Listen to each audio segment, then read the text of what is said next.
Wah, pengen jadi meja gua. Pengen jadi meja. Enak banget kayaknya jadi meja ya. Rick, seorang om-om berusia 30 tahunan yang merupakan seorang mantan resepsionis di guild petualang yang keluar dari pekerjaannya untuk mengejar mimpi masa kecilnya, yaitu menjadi seorang petualang dan mengalahkan monster terkuat, yaitu Kaiser Alsapiet. Itulah sinopsis singkat dari anime Shinmai Osan Boukensha. Gua baru nonton 4 episode anime ini, dan gue lumayan suka sama anime ini. Kenapa? Menurut gua, anime ini punya potensi. Ya, walaupun gua agak sedikit kesel sama si Rick, soalnya dia gak sadar kalau dia itu kuat, tapi gak sadarnya itu udah another level gitu. Si Rick ini bukan merendah untuk meroket, tapi merendah untuk menggali tanah sampai ke inti bumi. Separah itulah gak sadar dirinya si Rick. Tapi masa iya dilatih sama 4 orang petualang kelas S, si Rick ini gak sadar sama kekuatannya sendiri. Tapi sebenarnya ada alasannya kenapa si Rick bisa gak sadar diri itu. Begini ceritanya. Jadi si Rick itu dilatih sama kelompok petualang yang bernama Orichalcum Fish, yang beranggotakan 4 orang petualang rank S.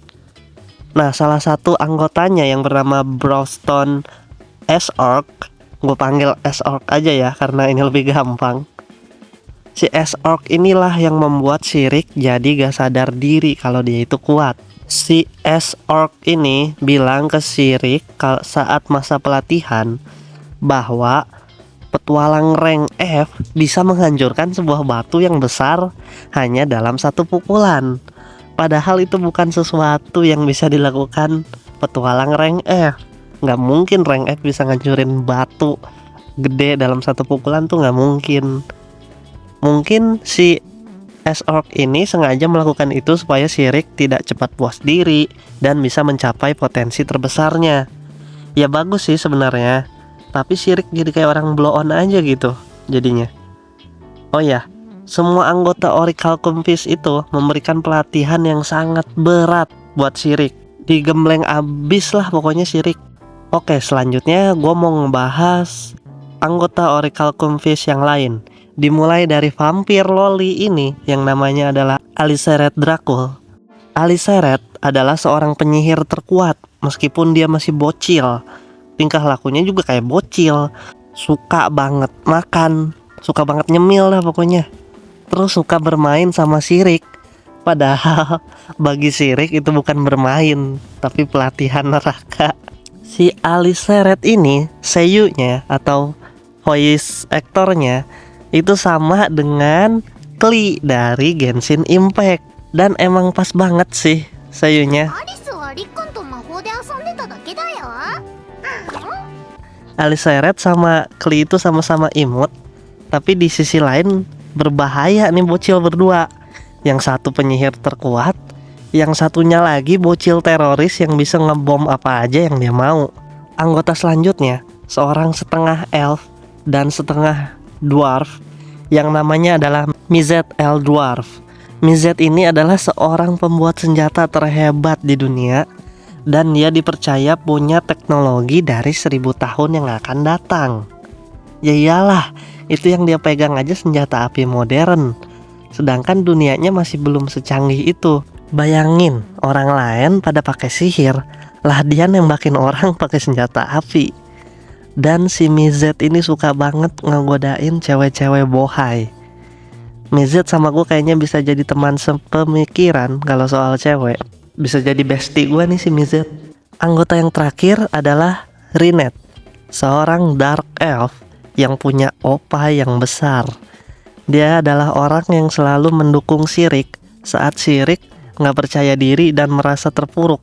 Dan mungkin kedepannya si Rick sama si Rinette ini bisa menjadi sepasang kekasih karena mereka udah deket banget. Si Rick juga suka ngeliatin opanya si Rinette. Gue juga bakal melakukan hal yang sama sih kalau ada di posisi si Rick. Sekarang gue mau bahas sedikit soal sistem kekuatan di anime ini. Ada 4 inti yang terhubung dengan kekuatan petualang. yaitu kekuatan, kelincahan, kapasitas mana, dan kendali sihir. Karena kapasitas mana harus dilatih sejak kecil, kalau nggak bakalan sulit bertambah tuh kapasitas mananya. Tapi karena si Rick itu mulai menjadi petualang di umur 30 tahun, kapasitas mana si Rick itu sangat kecil. Inilah yang membuat si Rick diejek dan direndahkan. Padahal di 3 inti kekuatan yang lain, si Rick itu statnya benar-benar di luar nalar. Bahkan untuk memperlihatkan seberapa OP-nya si Rick, mereka memperkenalkan karakter sampingan ini yang bernama Adolf, yang punya kekuatan untuk ngelihat stat 4 inti kekuatan orang lain. Tapi matanya bakalan sakit kalau ngelihat stat orang yang kuat. Dan waktu dia ngelihat statnya si Rick, statnya itu segitiga besar banget sampai ngebuat si Adolf ini kesakitan, sampai guling-guling karena ngelihat statnya si Rick. Semua ini berkat anggota Oracle Kumpis, Asork yang mengajarkan kekuatan, Mizet yang mengajarkan kendali sihir, Aliceret yang mengajarkan sihir, walaupun dia bilangnya cuma main-main sihir doang sama si Rick, dan Rinette yang mengajarkan kelincahan. Seperti biasa di anime yang MC-nya OP, selalu aja ada karakter yang ngeselin. Di anime ini ada 3 bersaudara Diarmuid yang emang ngeselin banget, sok kuat padahal biasa-biasa aja.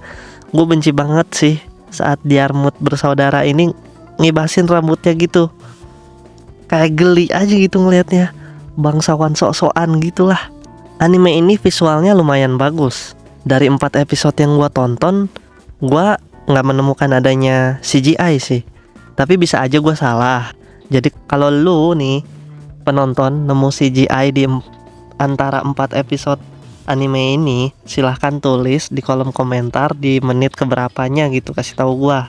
Terus gua suka cewek-ceweknya karena opanya besar. Dan yang unik adalah lagu openingnya. Openingnya tuh kayak lagu Jepang zaman dulu gitu, yang dinyanyiin sama orang yang udah tua gitu. Jadi pas gitu sama si Rick yang emang udah tua, udah om-om. Ya walaupun umurnya masih 30-an. Ada 2 adegan yang menurut gue cukup sedih, yaitu adegan dimana Rick yang sedang bekerja di guild petualang melihat buku Kaiser Alsapiet yang dia baca dulu saat masih kecil dengan raut wajah yang sedih.